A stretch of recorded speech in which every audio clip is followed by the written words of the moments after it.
శుభశ్రీ శుభాష్టాలు మరియు కథలకు సుస్వాగతం. సహృదయులైన శ్రోతలకు నమస్సుమాంజలి. మనం ఇప్పుడు చెప్పుకోబోయే కదా కూతుళ్ళ తండ్రి. రచయిత భమిడిపాటి రామగోపాలం గారు. మీరు అదే నువ్వు సావిత్రి కదూ? దక్షిణామూర్తి ఆ ప్రశ్న అడగడానికి ఆమెను చూసిన అరగంట కానీ తెగించలేకపోయాడు. రాజమండ్రి స్టేషన్లో రైలు ఎక్కింది ఆవిడ. వచ్చే జనాన్ని పోయే జనాన్ని తోసుకుంటూ తప్పించుకుంటూ ఆవిడ ఆ సీటుకి చేరే లోపల ప్లాట్ఫారం నుంచి ఓ అబ్బాయి కిటికీలోంచి చెయ్యి పెట్టి అక్కడ ఒక రుమాలు పెట్టాడు. ఆవిడ రాగానే దక్షిణామూర్తి ఆ రుమాలను జరిపి మీరు అలా కూర్చోండి అన్నాడు. ఆవిడ కిటికీ ప్రక్కనున్న సీట్లో కూర్చుంది. ఒక్క నిమిషం కూర్చున్నాక దక్షిణామూర్తి ఆవిడ ఒళ్ళో పెట్టుకున్న సూట్ కేసు వైపు చూపించి పైన పెడతానన్నట్లు సంజ్ఞ చేశాడు. ఆవిడ కళ్ళతోనే ఆమోదం చెప్పింది. ఇంతలో ఒక రుమాలు కుర్రాడు వచ్చాడు. ఆ సీట్ నాది అన్నాడు. దక్షిణామూర్తి కూర్చో అని సంజ్ఞ చేశాడు. అతను కూర్చున్నాడు. కూర్చున్నాక కూడా ఆ సీటు నాది అని కొంచెం తీవ్రంగా అన్నాడు. దక్షిణామూర్తి నిదానంగా మాట్లాడాడు. అవునయ్యా, ఆ సీటు నీదే. కోసేసి పట్టుకుపోవడానికి రంపం లాంటిది ఏమైనా తెచ్చావు కాబోలు. ఇప్పుడే కోసేస్తావా? రైలు బెజవాడ వరకు వెళ్ళేదాకా ఆగలవా? ఆ అబ్బాయి నవ్వాడు. మీరు భలే తమాషాగా మాట్లాడతారండి అన్నాడు. ఆవిడ ముసిముసి నవ్వులు నవ్వుకుంటూ కిటికీ అవతల వైపుకు చూడడం మొదలుపెట్టింది. అక్కడి నుంచే మొదలు దొంగ చూపులు. ఈ అరగంట అలాగే గడిచిపోయింది. ఆవిడ పొలాల వైపు చెట్ల వైపు చూస్తోందన్నమాటే కానీ ఓ కన్ను ఇటే ఉంచింది. తను దీక్షగా ఆవిడనే చూస్తున్నట్లు ఆవిడకి అర్థమైపోయింది.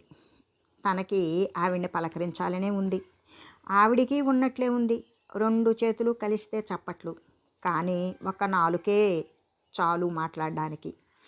ఈ అరగంట సేపటి నుంచి ఆ రెండు నాలుకల్లో ఏ ఒక్కటి సిద్ధం కాలేదు. మరి బాగున్నావా? సారీ, బాగున్నారా? కొత్త మర్యాదలు నేర్చావే. ఎదుటి సీట్లో కంఫర్టబుల్గా కూర్చోబెట్టాను. అంతకంటే ఎక్కువ మర్యాద చేయడం చేత కాదు. మరి నీతో వాదించలేను కానీ చెప్పు, బాగున్నావా? బెజవాడ దాకా వెళ్తున్నానులే, ఆ మాత్రం ఫ్లాష్ బ్యాక్ వినగలను. సావిత్రి నవ్వులో చిన్న వేలాకోళం ఉంది. ఆ రోజుల్లో అంటే 40 ఏళ్ల నాడు ఎప్పుడో ఇద్దరం కలుసుకున్నా నేనే ఎక్కువ మాట్లాడేవాణ్ణి. బోరు అనుకున్నాడు దక్షిణామూర్తి. ఎప్పుడూ నేనేనా ఏమిటి మాట్లాడడం? అదేం కుదరదు. నీ ఫ్లాష్ బ్యాకే చెప్పు ముందర అని ఎదురుగుండా కూర్చున్న అబ్బాయి వైపు చూశాడు దక్షిణామూర్తి. అంటే మీకిద్దరికీ ఇదివరకే పరిచయం ఉందా అండి అన్నాడు అతను. అదే కదా ఈ రైలు ప్రయాణాల్లో చిత్రం అని ప్రగల్భంగా నవ్వాడు దక్షిణామూర్తి. రైలు ఎక్కి సీట్లలో సెటిల్ అయ్యేదాకే ఈ ఆ జన్మ విరోధుల్లా ప్రవర్తిస్తాం. కొంచెం సేపు అవగానే పరిచయాలు, మరికొంచెం సేపట్లో ఫ్లాష్ బ్యాకులు, ఇంకొంచెం సేపట్లో అడ్రస్లు టెలిఫోన్ నెంబర్లు రాసుకోవడాలు, ఆ తర్వాత పిల్లలకి పెళ్లి సంబంధాలు చూసుకున్నా ఆశ్చర్యం లేదు. సావిత్రి ఆ అబ్బాయి వీపు మీద చిన్న దెబ్బలాంటిది వేసింది. ఇవాళ నువ్వు బలైపోతావు, నాయనా జాగ్రత్త. లేదు లేదు, నేనే బలైపోతాను. చెప్పు నీ సంగతి అంతాను. నేను బెజవాడకే. ఎవరున్నారక్కడ? కూతురా కొడుకా? కూతురే. బెజవాడలో కాదు, ఉయ్యూరని నాకెందుకు తెలీదు. కొన్నాళ్ళు అక్కడ సినిమా హాల్లో టికెట్లు అమ్మాను. ఆ హాలుకు ప్రక్కనే మా అల్లుడిల్లు. వియ్యపురాలుందా? అదే కదా బాధ. ఆవిడకి నా కూతుర్ని కాల్చుకు తినడమే వ్యాపకం. అందుకని ఆవిడ గారు ఇంకో కొడుకు దగ్గరికి వెళ్ళిపోయే ఏర్పాటు చేసి నన్ను రమ్మంది మా అమ్మాయి. అంటే ఇంకా అక్కడ పెత్తనమంతా నీదేనన్నమాట. సావిత్రి మొహం మీద కండలన్నీ కదిలేటంతగా నవ్వింది. ఎక్కడున్నా పెత్తనం నాదే. ఉన్న 3 పిల్లల్లో అదే పెద్దవాడు రాజమండ్రిలో ఏదో కంపెనీకి పిఆర్ఓ, రెండోవాడు నంద్యాలలో మరో కంపెనీలో అకౌంటెంటు, అల్లుడికి ఉయ్యూరులో వ్యవసాయం. గూడెం స్టేషన్కు వస్తున్నట్లుంది. కాఫీ వాడు వస్తే పిలు. ఉన్నదన్నట్లే చెప్పిన ప్రలుధనంగానే చెప్పిన దాంట్లో ఆత్మవిశ్వాసంతో పాటు అపేక్షను కూడా కలిపే చెప్పింది. దక్షిణామూర్తి అనుకున్నది రైటే. 42 ఏళ్ల క్రిందట ఆనాటి సావిత్రిని పెళ్లి చేసుకున్న బాదరాయణరావు అప్పుడు తాలూకా ఆఫీసర్గా ఆఫీసులో చిన్న గుమస్తాగానే ఉండేవాడు. తర్వాత ఏదో పరీక్ష రాసి సెంట్రల్ గవర్నమెంట్లోకి మారిపోయాడు. అది రెవెన్యూ డిపార్ట్మెంటే, కానీ ఎంత తేడా. ఇక్కడ టేబుల్ క్రింద చేతులు పెట్టాలి, ఇంటికొచ్చి కలుసుకోమనాలి. అలా ఎన్నో తిప్పలు పెడితేనో పడితేనో ఆ అంకెల తల్లి నట్టింట కాలు పెట్టేది. ఇక్కడ అలా మలుపులు తిరిగే రోడ్లు లేవు. చాలాసార్లు కొళాయి తిప్పకుండానే నీళ్లు పడతాయి. 3 పిల్లలకి 3 ఇళ్ళు కట్టించి ఇచ్చాడు. ఉద్యోగాలు గవర్నమెంట్లో ఇప్పించుకోలేకపోయాడు, కానీ కష్టాల డిపార్ట్మెంట్లో అంటే సుఖాల డిపార్ట్మెంట్లో కూడా సాధించుకున్న పలుకుబడితో అంతంత మాత్రం చదువుల కన్నా ఎక్కువ సాధించుకోలేకపోయిన కొడుకులిద్దరికీ ప్రైవేటు కంపెనీలలో మరీ అంత నాసిగాని ఉద్యోగాలు ఇప్పించుకోగలిగాడు. బాదరాయణరావు పిల్లలు 3కి పెళ్లి చేసిన తరువాత 2 ఏళ్లకి ఆఫీసర్ హోదాలోనే రిటైర్డ్ అయ్యాడు. అయితే డాక్టర్లు ఏం చెప్పారంటే అతను 25 ఏళ్లుగా అలవాటు పడ్డ ఘాటు పానీయాలు ఒక్కసారిగా, అంటే బహుశా కొనుక్కోవలసింది రావడం వల్లేమో, ఒక్కసారిగా మానేయడంతో జీవనశైలి శరీర ధర్మాలు మారిపోయాయి. పిడుగులా ఉన్న మనిషే చెప్పా పెట్టకుండా వాలిపోయాడని. బాదరాయణరావు హఠాత్తుగా చనిపోయిన ఉదంతం సావిత్రి అంత నిస్సంగత్వంతో ఎలా చెప్పగలిగింది అని దక్షిణామూర్తి విభ్రమ చెందాడు. రిటైర్ అయ్యారు. 8 నెలలు పెన్షన్ తీసుకున్నారు. మా పెద్ద అబ్బాయి సెంట్రల్ ఎక్సైజ్ పని మీదే హైదరాబాదు వెళ్ళాడు. కోడలు వాళ్ళ అమ్మని చూసొస్తానని పిల్లాన్ని తీసుకొని అమలాపురం వెళ్ళింది. ఇంట్లో మేము ఇద్దరమే ఉన్నాము.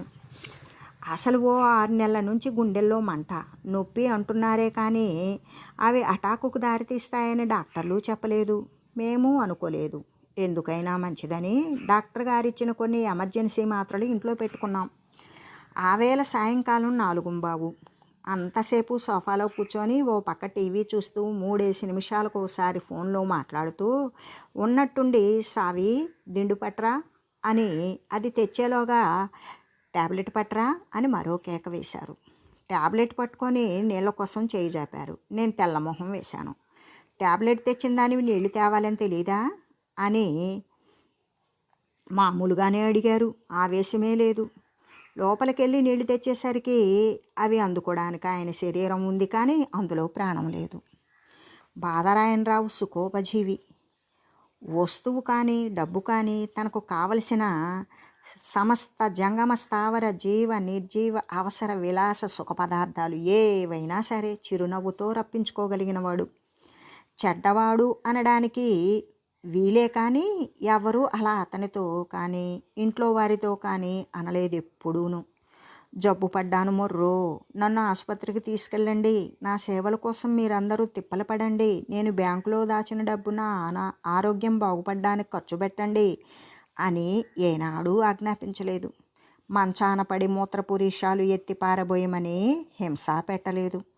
అనాయాస మరణం, వినాదైన్యైన జీవనం అన్నదానికి ఉదాహరణగా నిలిచి ధనుడే కాక ధన్యుడు కూడానని అనిపించుకొని పోయాడు. పిల్లలు సావిత్రిని ఆడవనివ్వలేదు. పని పని పని. ఈ కొడుకింట్లో ఆవకాయ పెట్టడం ఉంటుంది. ఆ కోడలు ఒళ్ళు మరిచి నిద్రపోతే ఆ కొడుకు రాత్రిపూట నిద్ర రాకుండా కూర్చొని చదువుకోవడానికి టీ చేసి ఇవ్వాలి. కూతురికి నెల తప్పినా కోడళ్ళు నెలలు నిండినా వేవిళ్ళ దగ్గర నుంచి పురుళ్ళ దాకా ఒక రకం పని కాదు. వాళ్ళు కన్న పిల్లల్ని వాళ్ళకన్నా శ్రద్ధగా చూస్తోంది అనిపించుకుంటూ వాళ్ళ ఉచ్చగుడ్డల్ని ఉతికి ముడ్లు గడుగుతూ శుభ్రం చేస్తూ ఈ విధంగా కూతురింట్లోనూ వండింది, కొడుకు ఇళ్లల్లోనూ వండింది. వాళ్ళ పెట్టుపోతల కోసం వరండాల్లో చాపా దిండు వేసుకొని పడుకోలేదు. కొడుకులిళ్లల్లో ఒక్కొక్క దాంట్లోనూ ఖచ్చితంగా అమ్మగది ఉంటే అదో గొప్ప కాదు, కానీ కూతురింట్లో అమ్మ మంచం ఆ కూతురి మనసులాగానే విశాలం. ఆ మహారాజు అంటే పుణ్యమో పాపమో కారణంగా వస్తూ ఉన్న ఆ 8,000 రూపాయల పెన్షన్ ధర్మమా అని పిల్లలందరూ అమ్మ మా ఇంట్లో ఉండాలంటే మా ఇంట్లో ఉండాలి అని హఠాయిస్తారు. అందులో శ్రమ ఉంది, వేదన ఉంది, సంతోషం ఉంది, ఆనందం ఉంది, చిరాకు ఉంది. అన్నీ కలిపిన జీవితం కన్నా మించిన ప్రాణం ఉంది. ఒంటరితనం లేదు, అనారోగ్యం లేదు, దారిద్ర్యం లేదు. ముఖ్యంగా దీన్ని ఏం చెయ్యాలా అని వేదన పెట్టే తీరిక లేదు. దక్షిణామూర్తి లేచి నిలబడ్డాడు. సూపర్ ఫాస్ట్ ఇంటర్సిటీ ఎక్స్ప్రెస్ అతన్ని నిటారుగానే కాక స్థిరంగా కూడా నిలవనీయడం లేదు. అయినా అతను ఎడం చేత్తో పట్టుకున్న కిటికీ కమ్మేని 2 క్షణాల పాటు వదిలి దాన్ని కుడి చేతికి జోడించి సావిత్రికి నమస్కారం పెట్టి తల వంచాడు. అదేమిటి అదేమిటి అంటూ కంగారు పడింది సావిత్రి. ముందు ఆ 2 చేతుల్ని తన చేతులతో విడదీసింది. జబ్బలు పట్టుకొని అతన్ని కూర్చోబెట్టింది. ఏమిటి మూర్తి, ఎందుకు ఇలా చేసేవు? నీకన్నా చిన్నదాన్ని, నీకన్నా తక్కువ చదువుకున్నదాన్ని నాకు దండం పెట్టడం ఏమిటి? ఆయుక్షీణం అని కళ్ళొత్తుకుంది. నీ గతం అంతా చెప్పావు, నీ ప్రస్తుతము చెప్పావు, నీ భవిష్యత్ అంతా ఊహించాను. నీ వయసుకి చదువుకి కాదు నేను నమస్కారం చేసింది, పరిపూర్ణం నిత్య సంతోషం అయిన నీ చరిత్రకు చేశాను. గతం కొద్దిగా ఉన్న వర్తమానం కానీ భవిష్యత్తు కానీ లేని వ్యర్థజీవిని నేను. ఆనాడు నిన్ను పెళ్లి చేసుకుందామని కోరుకున్నా. నీకు మంచి జీవితాన్ని ఇవ్వలేకపోతానన్న స్పృహతో తప్పు చేయకుండా తప్పుకున్నా. ఆ సంతోషం పట్టలేక దండం పెట్టాను. దక్షిణామూర్తి ఉన్న ఊళ్ళోనే ఒక ప్రైవేటు కంపెనీలో ఉద్యోగంలో చేరాడు. ఆశలు ఉన్నాయి, కానీ ఆ ఉద్యోగం అతన్ని ఆ ఆశలు నెరవేర్చుకునే దారికి చేరనీయలేదు. సంసారంలో దిగాడు. 3 ఆడపిల్లలు పుట్టారు. వాళ్ళు పెళ్ళిళ్ళు అయ్యేదాకా ఉండని ఇల్లాలు 6 ఏళ్ల క్రిందట పోయింది. పెన్షన్ లేదు. ఇళ్ళు అమ్మేసి బాకీలు తీర్చాడు. కూతుళ్ళు 3కి కడుపుల నిండా ప్రేమ ఉంది, కానీ వాళ్ళు ఆ అల్లుళ్ళ భార్యలే కానీ తన పేగులు కారు. ఎవరింటికి వెళ్ళినా 10 రోజులకి మించి ఉండలేడు, ఉండనివ్వరు. ఓల్డేజ్ హోములున్నాయి, కానీ వాటి నిర్వహణ కూడా స్టార్ హోటళ్ళ నిర్వహణకు దగ్గరగా ఉంటుంది. పనిచేసి మీ రుణం తీర్చుకుంటాను. పాతకాలం వాణ్ణి గనక నా ఆలోచనలు దీక్ష సిన్సియర్గా ఉంటాయి, నా అక్షరశుద్ధి మంచిది అని చెప్పుకుంటే మాకు అవేవి అక్కర్లేదంటుంది కొత్త తరహా జీవనశైలి. నా పని మొగుడు చచ్చిన ముండ కన్నా అధ్వాన్నంగా ఉంది. నా చదువు ఆలోచన మంచితనం బుద్ధి కుశలత పనికి రావడం లేదు అని తెలుసుకున్నాను. నా మంచిని కోరేవు, నీ అపేక్షకి నేనే దండాలు పెట్టాలి. ఆనాడు నువ్వు నన్ను పెళ్ళాడుంటే నీ అప్రయోజకత్వం ఫలితంగా నేను అనుకుంది సావిత్రి. సరిగ్గా 10 రోజుల తర్వాత పెద్దతనం అనే పేర ఉన్న ఒక వృద్ధాశ్రమం వారి నుండి దక్షిణామూర్తికి ఒక ఉత్తరం వచ్చింది. అయ్యా, కీర్తిశేషులు వై బాదరాయణరావు భార్య సావిత్రి గారు, మీరు జీవించి ఉండేటంత కాలము మా సంస్థకు నెలకు 4,000 రూపాయలు చేరే విధంగా ఏర్పాటు చేసి ఉన్నారు. కాబట్టి మీరు మా వృద్ధాశ్రమంలో నిశ్చింతగా ఉండవచ్చును. మీ ప్రయాణపు ఛార్జీల నిమిత్తం 200 రూపాయలు దీనితో పాటు మనీ ఆర్డర్ ద్వారా పంపడమైనది.